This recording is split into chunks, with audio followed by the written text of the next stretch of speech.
Hi, today I want to share with you what I found that completely changed how I approach to a practice routine and why I believe that anyone could benefit from practicing a musical instrument. What if I told you that your brain changes when you play a violin? Or it doesn't have to be only about getting better. Your brain rewires itself, building new connections, linking movements, emotions, and memories. That's called neuroplasticity. Can music prevent Alzheimer's? Or is that just another common belief?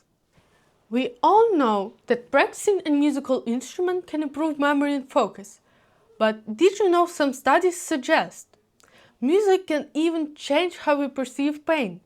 But is that really true?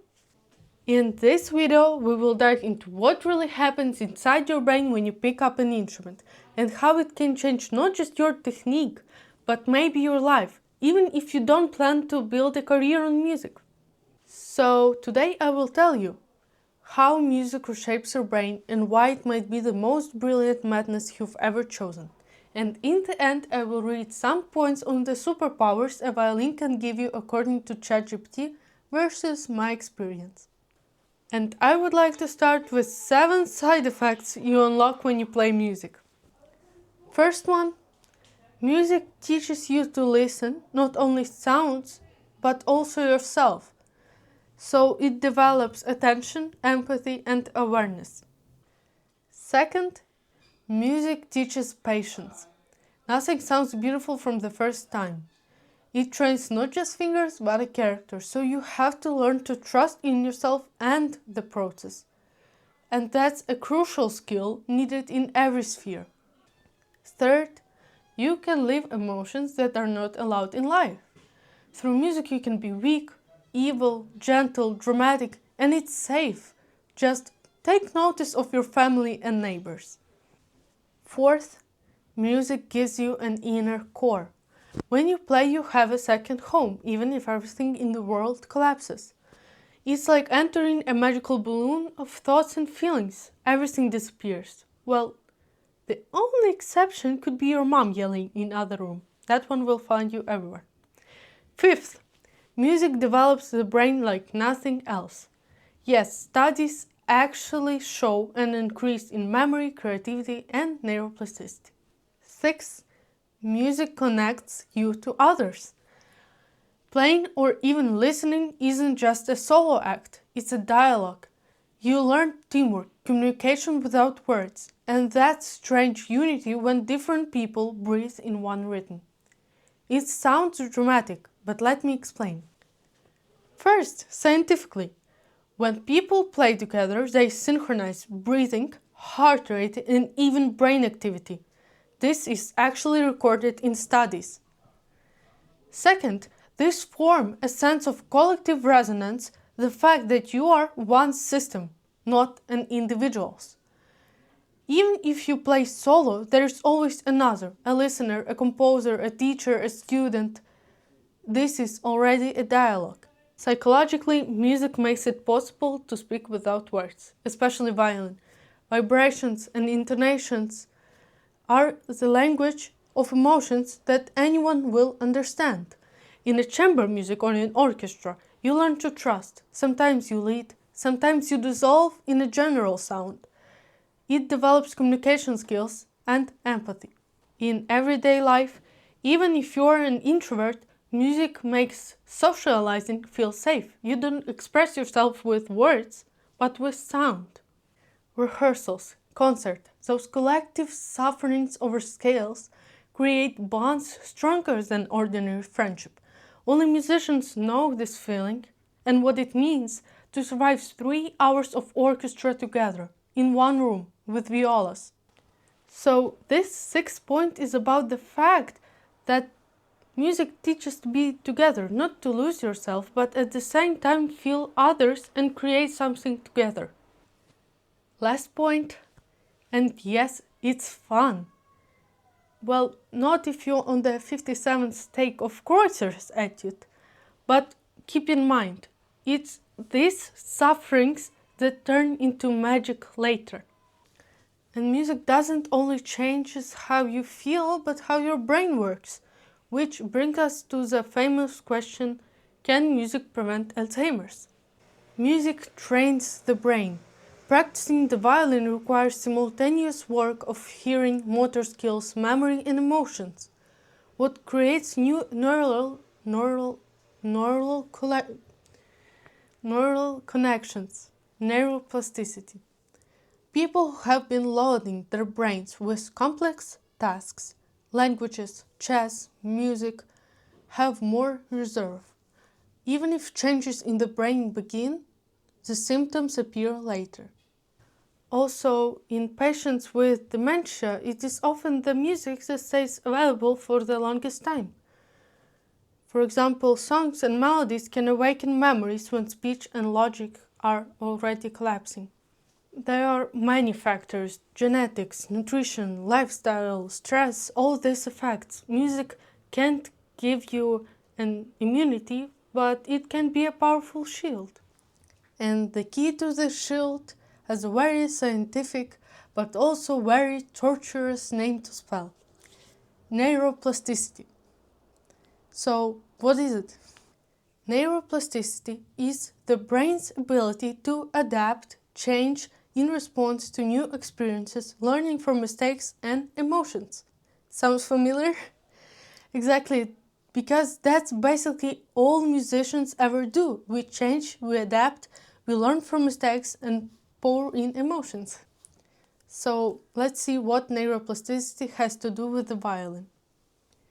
Playing the violin is one of the most multi-level activities because it involves fine motor skills, so left hand positions, intonation, and right hand bow speed, pressure, different hemispheres of the brain plus motor cortex. Second, auditory analysis. You constantly listen to yourself and adjust the sound down to millimeters. This trains the auditory cortex and builds inner audio memory. That's how you compare the sound you want with the sound that you actually produced. Third, visual spatial perception.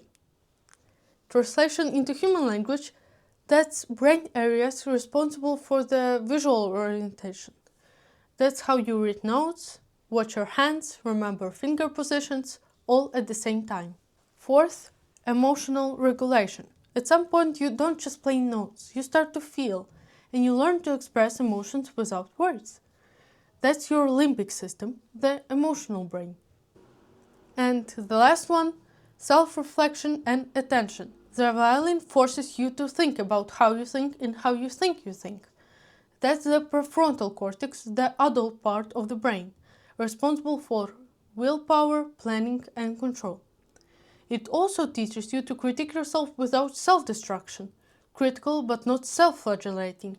And honestly, that's a life skill, not just a violin skill.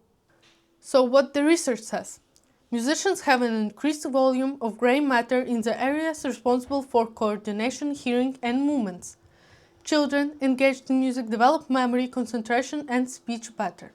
In adults and the elderly, playing an instrument can slow down cognitive aging. Playing the violin is more useful than Sudoku because more brain areas are turned on at the same time. So the violin isn't just for the soul, it's for the brains. Every time you adjust the bow, guess the right position, adjust the intonation, your brain is building new neural connections. And guess what? I wasn't exaggerating when I said that violin can change your life. For example, fine motor skills plus coordination. Train super precise movements with both hands. In life, you get better control of your body, whether typing, driving, or anything that needs coordination. Second, listening plus memory for sound. What it does, you learn to hear the tiniest details and you remember them.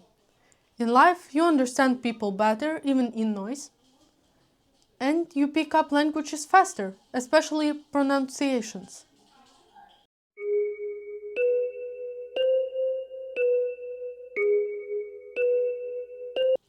Third, visual and spatial.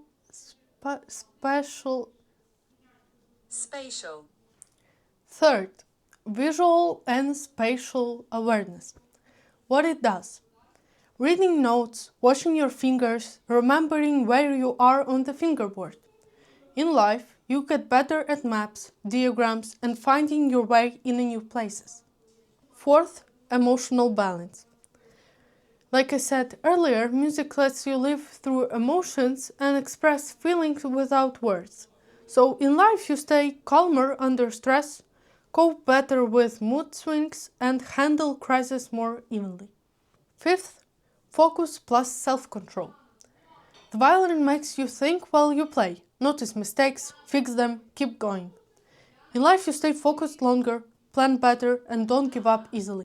And the last one, creativity plus flexible thinking. Playing violin trains both logic and imagination. So in life you solve problems in a new way, think faster under pressure, and come up with original ideas. Speaking of ideas, I asked ChatGPT what kind of superpowers violinists supposedly get. So here's the list, let's see if any of them are true.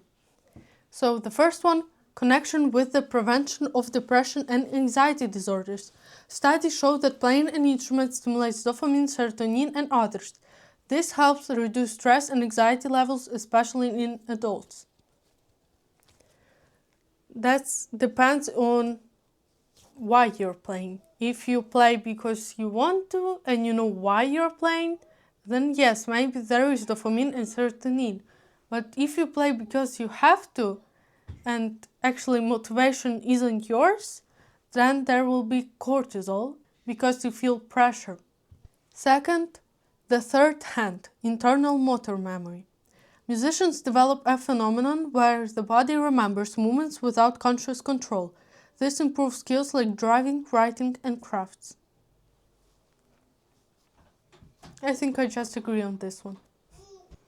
A unique form of concentration, rather attention. While playing, attention is distributed in multiple directions at once: sound, finger position, bow, breathing, notes, and emotional expression. This is not a distraction but a special form of multi-headed concentration that's useful in studying and work.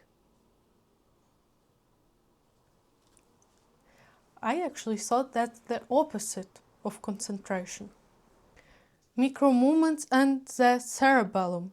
Constant micro-corrections of intonation and bowing strengthens the cerebellum, the area responsible for precision of movement, balance, and coordination. It can even improve gait and posture.